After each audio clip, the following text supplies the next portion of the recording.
If you know how to do the Bohr model, the Lewis dot diagram should be very easy, because really you only need two things from the periodic table for the Lewis dot diagram.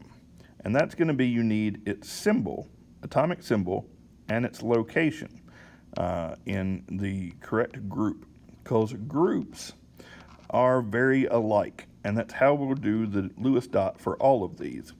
Okay, so notice that oxygen atomic symbol is an O, and you can see that up here too, and then it is in the sixth group, or 6A group. And so that's going to tell us something very important. One, to start doing the Lewis dot, you're going to draw your atomic symbol, which is just an O in this case for oxygen. Next, you're going to put nice big dots for all of its valence shell electrons. How do you know the valence shell electrons?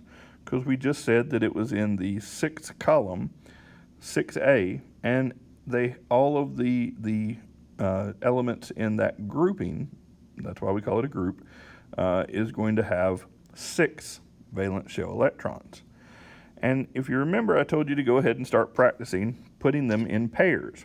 So I now am going to put 1, 2, 3, 4, 5, 6. And that's all my Lewis dot diagram is the symbol with the elements put and paired together.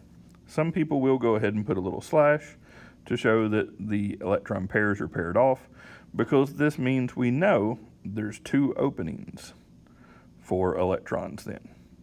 But don't worry about drawing those in. Don't even worry about connecting the lines. It's just putting the dots where they need to go. Thus, Lewis dot diagram. And that is how you do those. Pretty easy, huh? Okay, so this is the assignment part. Now that we know how to do the Bohr model and the Lewis dot diagram, you're going to do it for the first 18 elements of the periodic table. Here, I just gave you number 1. But this is what I want to see. I want to see on your sheet of paper, you put a 1, write the name of the element you're going to do. Then you're going to draw out the Bohr model. It needs to have a P for the number of protons, an N for the number of neutrons in the nucleus.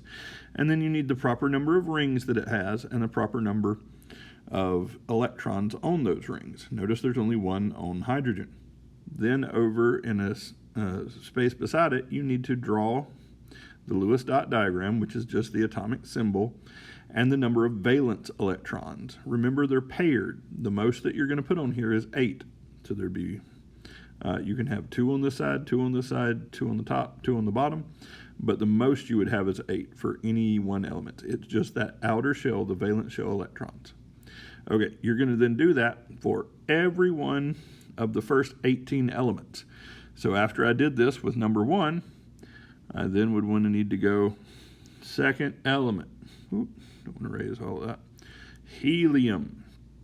And again, I would start to do my protons and my neutrons. And by the way, helium has 2 protons. And then you would have to subtract that, the atomic number from the mass to get the neutrons. And you're going to put that in the nucleus. I'll also help you out. It's on that first period, so it only has 1 energy level or electron shelf. And then put the proper number of electrons on that shell, followed by, here's our atomic symbol for helium, and then put the proper number of valence shell electrons, which is just its outermost ring, the electrons on that outermost ring, and put them around here. Okay? Do that for the first 18 elements. That is your assignment.